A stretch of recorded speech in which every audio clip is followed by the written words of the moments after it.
amis, j'espère que vous allez bien. Moi ça va. Je viens vers vous pour un petit point lecture, parce que j'ai lu quelques livres. Bon, il sera pas logiquement très très long, parce que je n'ai pas non plus 25 000 livres. Hein. J'ai eu une petite baisse de morale, donc une petite baisse de lecture, enfin bref. Voilà, ça arrive, hein, on n'est pas toujours au taquet et tout, donc voilà. Donc ici, je viens vous parler de 3 romans et on va dire de 2 séries de manga en fait, parce que j'ai déjà parlé d'une partie de la série, mais là je voulais vous terminer vu que je l'ai lu. Donc voilà. Ouais, j'ai un petit chat dans la gorge. J'espère que ça va pas m'ennuyer pendant toute la vidéo, mais enfin bref, voilà. Donc au départ, je vais vous parler quand même de La gardienne de Mona Lisa, donc une enquête d'Enzo McLeon, donc de Peter May chez Rouergue Éditions. C'est le tout dernier qui est sorti fin de l'année 2022, oui, parce que c'est 2023. Donc c'est la première fois que je lisais un Peter May, et franchement j'ai bien aimé. J'ai vraiment bien accroché, c'est hyper page-turner, c'est très addictif, franchement, et alors l'écriture elle est... ouais non, elle nous emporte réellement, quoi. Franchement, j'ai vraiment super bien accroché à cette histoire. J'ai eu un peu de mal au début parce que on est sur plusieurs temporalités et en même temps donc forcément sur plusieurs personnages. Et ça m'a perturbée dans le sens où ils disent pas toujours, au début du chapitre, ils ne disent pas où on se trouve, au fait. Donc des fois c'est un peu, on se dit oh on est où, et voilà quoi. Donc il faut le temps d'adaptation pour dire tiens c'est tel chapitre et tel personnage. Mais sinon franchement j'ai vraiment bien aimé. Donc l'histoire c'est tout simplement ça se passe donc pendant la Seconde Guerre, hein, ça se voit. On a Göring et surtout Hitler qui veut faire un méga musée à je ne sais plus où. Et pour ce faire, il veut voler Mona Lisa. Enfin, donc, Mona Lisa, c'est la Joconde hein, de Vinci. Je vais y arriver. Et pour ce faire, il a engagé un militaire qui doit essayer de la retrouver et tout, et de l'envoyer, de la truc. Mais en même temps, Göring a la même idée, c'est-à-dire que lui, il envoie un autre militaire, parce que lui, il veut garder la Joconde rien que pour lui, et donc du coup, même chose, il a aussi envoyé une autre personne pour ça. Et dans l'histoire, il y a en même temps, il y a aussi celle qui garde Mona Lisa, mais en fait, elle ne garde pas que Mona Lisa, en fait, elle est gardienne de tout, enfin, elle est surtout gardienne de Mona Lisa, mais surtout, elle essaye de sauver, en fait, toutes les œuvres qui se trouvent au Louvre. En fait, le Louvre, dès que les Allemands, en fait, ont envahi la Belgique et le début de la France, ils ont tout de suite tout mis de côté, enfin, ils ont tout empaqueté et ont été mettre tout ça en zone libre, en fait. Donc voilà, et l'histoire en fait elle commence par le meurtre d'une personne, mais donc à notre époque, hein.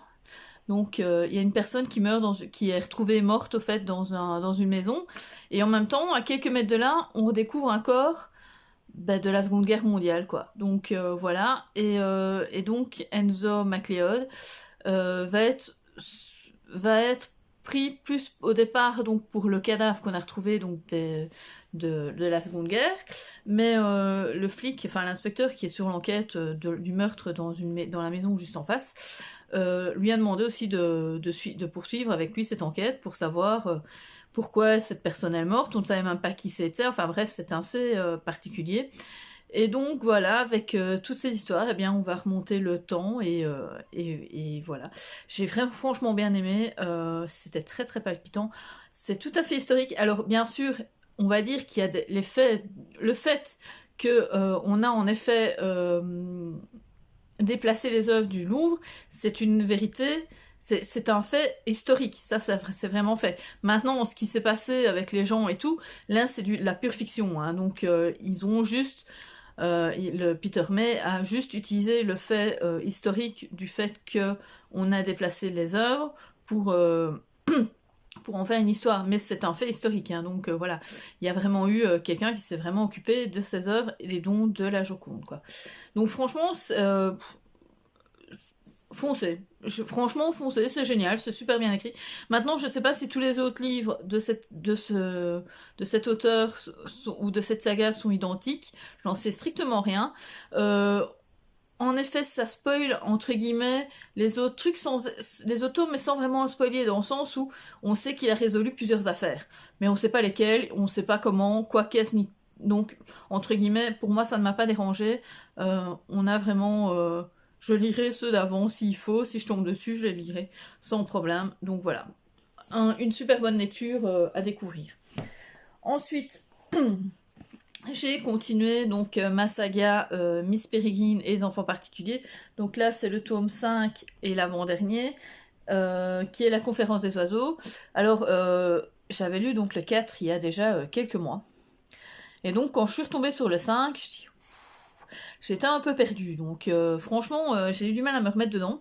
Mais je me rends compte au fait qu'il a été écrit il n'y a pas si longtemps que ça, en fait. Enfin, il y a quand même déjà quelques années, mais il y avait eu un grand laps de temps quand même entre le tome 4 et le tome 5. C'est-à-dire qu'ici, il a quand même été en novembre 2020. Donc ça ne fait que 2 ans. Donc, alors que le tome 4, je suis sûre qu'il avait déjà été publié il y a sur 2017-18, un truc comme ça. Donc il y a quand même eu un gros laps de temps entre les deux, entre les tomes.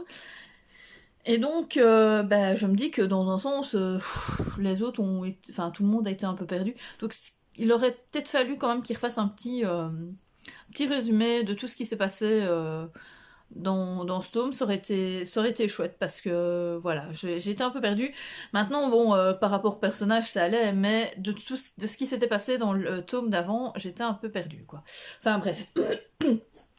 Donc ici, on va retrouver Jacob et les enfants particuliers pour une toute nouvelle aventure, mais qui suit bien sûr l'histoire originelle, hein, donc le fil conducteur par rapport aux estres et tout, et son grand-père, et enfin bref, et tout ça. Et donc là, il se retrouve donc dans, je sais plus comment ils appellent ça, il se retrouve dans un monde où où il est possible, je sais plus comment ils appellent ce monde. Du côté de Londres, en fait, il y a une boucle qui fait que tous les particuliers peuvent s'y mettre de n'importe quelle boucle, ils ne vieilliront pas, quoi. Parce que normalement, dès qu'ils passent dans une boucle qui est plus âgée, ou enfin qui est de la boucle de, enfin le temps réel maintenant, souvent ils vieillissent à vitesse rapide. Ici, tant qu'ils sont dans cette boucle-là, en fait, il n'y a pas de problème, ils ne vieillissent plus. Donc voilà, en fait, je sais pas quoi dire parce que j'ai lu et j'ai eu vraiment, comme je vous ai dit, un peu de mal à m'y plonger. Et je peux pas quand même trop vous en dire parce que comme c'est un tome 5, voilà, je peux pas vous parler vraiment de l'histoire. Tout ce que je peux vous dire, c'est que quand même, j'ai bien aimé, je suis contente de l'avoir lu. J'ai hâte de finir quand même cette saga parce qu'elle commence à être un peu longue, même s'il y a que 6 tomes, hein.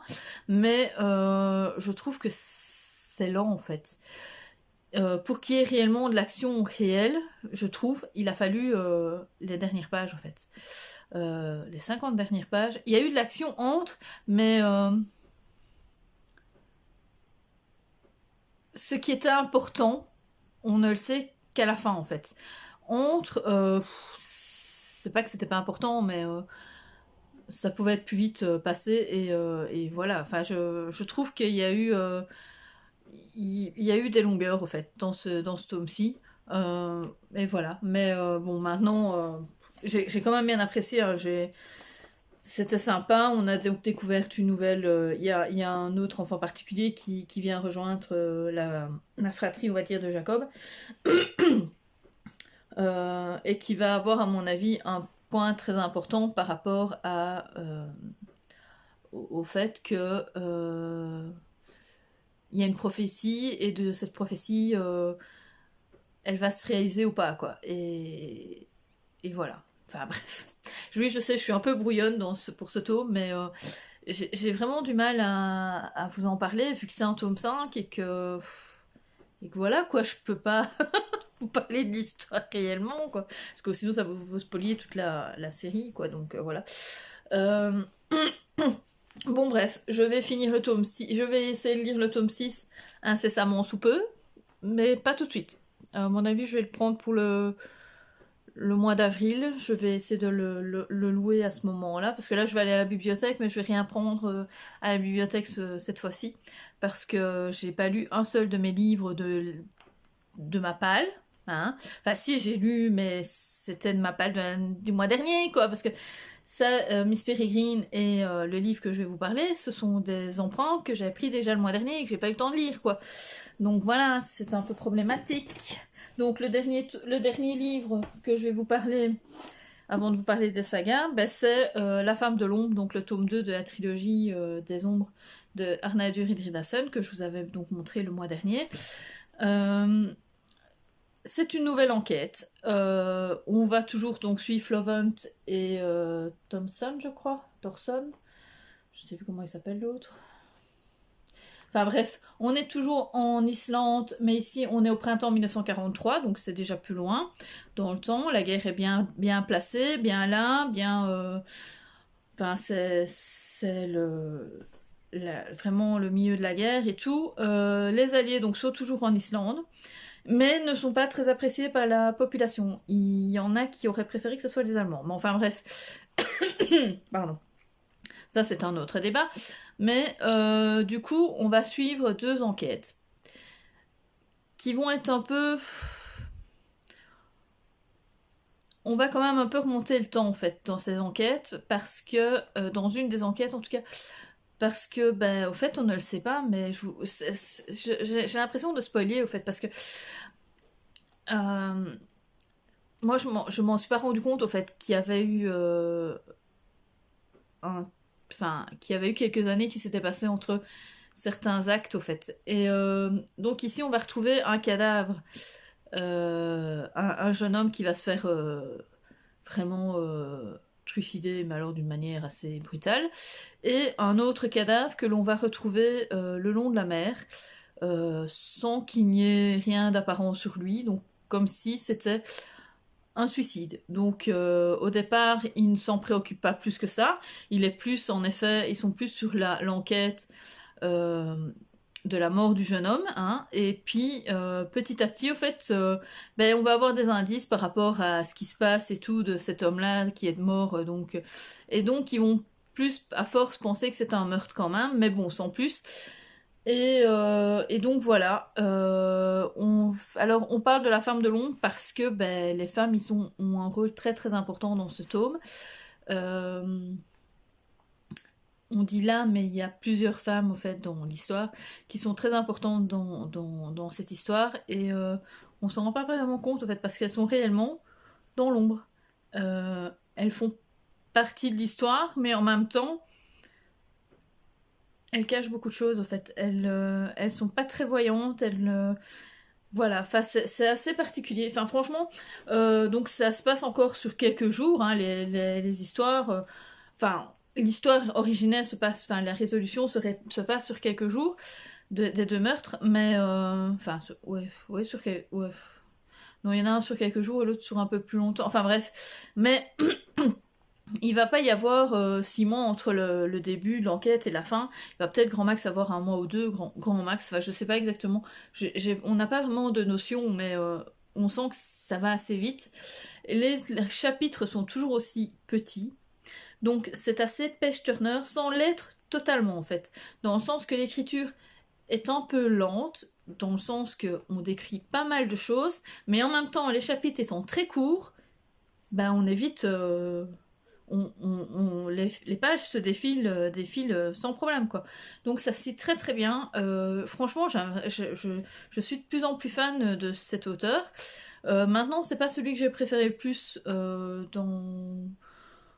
dans ceux que j'ai lus là pour le moment. Par contre, la fin m'a complètement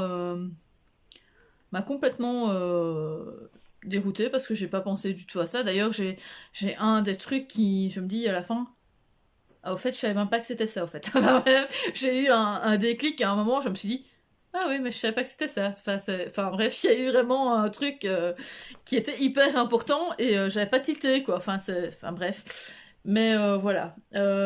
Franchement, je vous le dis, essayez cet auteur. N'importe quoi. Si soit vous prenez cette trilogie, vous pouvez en plus l'apprendre sans problème. Vous pouvez lire sans problème le deuxième tome. Ça ne change rien en fait. Il n'y a pas de. Le seul fil conducteur qu'il y a en fait, c'est le fait que c'est la guerre en Islande, enfin c'est la deuxième guerre mondiale et que ça se passe pendant la seconde guerre mondiale. Mais à part ça, il n'y a pas vraiment de... Il n'y a pas vraiment de fil conducteur entre le premier et le deuxième tome, quoi. Enfin là, tout de suite, j'en ai pas trouvé. Peut-être que dans le 3, il y aura en effet une histoire qui fait que il y a peut-être eu des choses qu'on nous a dites dans le tome 1 et dans le tome 2 qui fait que dans le tome 3, on fait autre chose. Mais je ne sais pas. Là, tout de suite, je n'ai pas de... Je n'ai pas cette impression-là, mais bon, voilà. Franchement, lisez. Donc La Femme de l'ombre de chez Arnaud, donc d'Arnaud Durdivasson, donc de la maison d'édition Métayer. Je ne connaissais pas. Et puis maintenant, je vais vous parler donc des mangas. J'ai terminé donc la saga Dress of Illusional Monster de Takashi Wada, tome 4, donc chez Soleil Manga. C'est le dernier tome. Il y en a réellement que 4. J'ai vraiment bien aimé cette saga. Je vous en avais déjà parlé un peu donc dans le point lecture d'avant, mais ça se termine comme ça pouvait se terminer, au fait. On aurait pu se terminer autrement, il y avait plusieurs possibilités, et franchement, je ne suis pas... J'ai vraiment apprécié cette fin. On en apprend encore de plus en plus sur les Wraiths, donc les animaux fantastiques. On va enfin savoir qui va être pris pour le mariage donc, de la princesse, et donc, enfin, quelle maison quelle maison de créateur va être pris pour faire la robe de mariée de la princesse. Franchement, j'ai vraiment bien aimé. J'ai franchement, ouais non, franchement, les histoires, enfin les dessins sont vraiment super beaux. Donc franchement c'était génial, c'est une petite série manga à lire sans problème. Je pense que je vais les relire parce que bon je les ai achetés donc je les relirai sûrement dans quelques années. C'était vraiment très chouette. Enfin je sais pas quoi vraiment vous dire parce que bon je vous en avais déjà parlé donc voilà. Mais franchement c'est assez bien, j'ai bien aimé. Et enfin je vais vous parler d'une saga en cours qui est donc l'effet Le Roi Dragon et moi en chat, donc de Kurea et Yamigo, aux éditions Nobinobi. Alors, il y a logiquement 4 tomes, mais le 4e tome... Enfin, non, on va dire que là, pour le moment, il y a 4 tomes écrits en japonais, mais le 4e n'a pas l'air de vouloir... Alors, ce qu'il y a, c'est qu'au départ, c'est un roman qui a été retranscrit en manga. Et donc, je sais pas pourquoi, le 4e tome n'est pas accessible. Alors, je sais pas s'il y a une suite, même après ce 4e tome, je n'en sais strictement rien. Ils ne le disent pas, donc j'ai cherché partout. Donc voilà, ça m'ennuie un peu parce que on tombe sur une fin... On voudrait bien la suite, quoi, voilà. Donc, c'est l'histoire de... je sais plus comment elle s'appelle. Asahi, qui est... Non, c'est Ruri. C'est Ruri plutôt, qui est donc elle c'est Ruri. Elle vit au fait dans notre monde et tout d'un coup elle est appelée et disparaît dans un nouveau monde avec Asahi qui elle au fait n'arrête pas d'être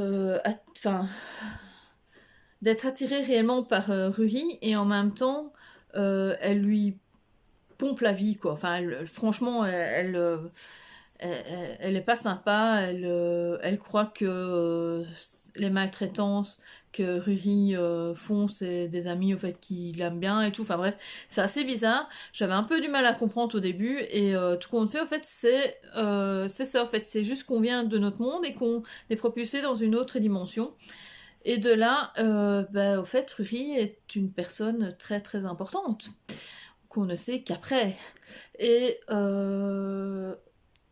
et voilà, et donc il y a des fées. Elle va tomber, donc elle va y avoir plein de fées, et elle va rencontrer le roi dragon, et donc voilà. Le problème c'est que je peux pas... Enfin, je voudrais bien vous en parler plus, même chose, mais je vais vous spoiler toute l'histoire, quoi. Donc c'était vraiment pas mal. Donc ça c'est le tome 1. Voilà le tome 2, et voici le tome 3. Donc ce qu'il y a, c'est que... on va tomber donc dans ce monde où, au fait, la magie est hyper importante. Et Rory, au fait, n'est pas au courant qu'au fait, elle est importante pour ce monde, au fait, c'est qu'elle est remplie de pouvoirs magiques. Et donc, voilà, elle va se rendre compte, au fait, qu'elle va être tellement importante que on va la présenter au roi dragon. Et donc du coup, elle va se transformer en chat, oui, aussi. Enfin, c'est très particulier, donc je vais pas plus vous en parler. Tout ce que je peux vous dire, c'est que j'ai adoré les dessins. Les dessins sont vraiment très bien, sont très beaux. Il y a... c'est assez... je sais pas expliquer. C'est très bien dessiné. On va assez vite dans l'histoire. Je vous ai dit, j'étais un peu perdue au début parce que voilà, je comprenais pas trop quoi qu'est-ce, mais enfin bref. Et puis tout compte fait, ça c'est venu. Donc la première planche, elle est comme ça. Enfin, c'était assez. C'était assez particulier au début, j'étais vraiment... le premier tome est vraiment très très déroutant.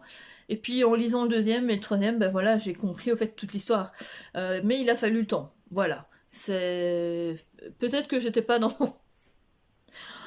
le mood à ce moment-là et que j'étais pas très bien concentrée, qu'il m'a fallu tout ce temps pour savoir de quoi ça parlait. Mais voilà. Et je vous le conseille. Franchement, c'est une belle petite... pour le moment, une belle petite trilogie, parce que bon, voilà. Mais si le quatrième tome sort, je lirai sans problème pour savoir cette fin, parce que, on tombe sur une fin qui est très importante. Hein, et bref, il se passe plein de choses, et enfin, plein de choses. Il se passe une chose très très importante, et on ne sait pas ce qui va se passer, quoi. Voilà, donc j'espère. Mais bon, ce qui est bizarre, c'est que le troisième tome est sorti en 2019 déjà. Nous sommes en 2023. Donc j'ai un peu peur qu'il n'y ait pas de suite, en fait. Donc voilà. On en parle, mais je sais pas. Bref. Voilà, je vous ai parlé de tous mes livres, de toutes mes lectures de ces 15 ou 3 dernières semaines. Oui, je n'ai quand même pas lu énormément. J'ai vraiment une base de lecture. Ici, du coup, dans ma palle, j'ai plein de livres. Hein. J'en ai 7 à lire. Enfin, 8 avec celle de La Nuit du hasard. Et à mon avis, celle de La Nuit du hasard, je suis même pas sûre de la lire parce que quand j'ai vu après les commentaires, c'était pas trop... Enfin, ça m'a un peu découragée. Donc j'en sais rien, je sais pas comment je vais faire, je vais voir. Mais je vais essayer de lire quand même certains livres qui sont là depuis que j'ai choisi en janvier. Hop là. Je vais essayer quand même de les lire. Et pour pas que ça traîne dans ma palle... Parce que vous savez, maintenant, je prends donc les livres, je les lis. Si je les lis pas, je les remets à la palle du mois d'après, et ainsi de suite. Et j'évite quand même que ça prenne 3 mois dans la même palle, quoi. Enfin, bref. Voilà. Bon, sinon, je vais vous parler de ma prochaine lecture, qui est La fin des Arcanes d'Emera, donc de Elina Essay chez Inceptio. Donc ici, comme vous voyez, je vais le lire en plusieurs jours, parce que je la lis en lecture commune avec Sephora. On a commencé hier... J'ai eu du mal à me remettre dedans. Elle aussi. Pourtant, moi, ça fait un mois que j'ai lu le tome 2. Elle, ça fait le confinement et elle était un peu perdue. Et même moi, j'étais perdue. Donc, voilà, c'était assez particulier. On se retrouve donc ici avec Aline, qui est donc quelque chose. Je peux pas vous en parler parce que sinon, ça vous spoil toute l'histoire. Et en même temps, on va retrouver donc ses amis... Lucas, enfin, je sais plus comment encore les autres, enfin bref. Et voilà. Donc, dans l'organisation. Et voilà. Je peux pas vous en dire plus. Franchement, vous allez croire que je le fais exprès. Hein. Heureusement que j'ai mis Peter May en premier. Hein. Bref, je vous en parlerai donc plus de cette saga quand elle sera terminée, si j'ai vraiment adoré ou pas. Pour le moment, ça va, l'écriture, ça va, ça se lit très bien. Par contre, les chapitres sont très longs. Ça, c'est un... Ouais, non, j'ai plus l'habitude d'avoir des chapitres aussi longs. Quand je dis long, ils font... Des fois, ils font... 40... Ils font plus de 20 pages. Plus de 20 pages, quoi. Et c'est assez long, mais ouais, non, plus de 20 pages, ouais, non, il y a des fois, ils font vraiment plus de 20 pages, et c'est vraiment très long comme chapitre. Enfin, on ne sait pas s'arrêter comme ça en plein milieu du chapitre, en plus, parce qu'il y a quand même... C'est quand même assez... ça va assez vite, au fait, l'histoire va assez vite, et en même temps... je dis pas qu'il y a des incompréhensions, mais il y a plein d'interrogations, en fait, par rapport à cette histoire. Donc j'espère que on aura toutes les réponses de toutes nos questions à la fin de ce chapitre, de ce tome, quoi. Parce que franchement, il y a plein de questions à se poser, et voilà.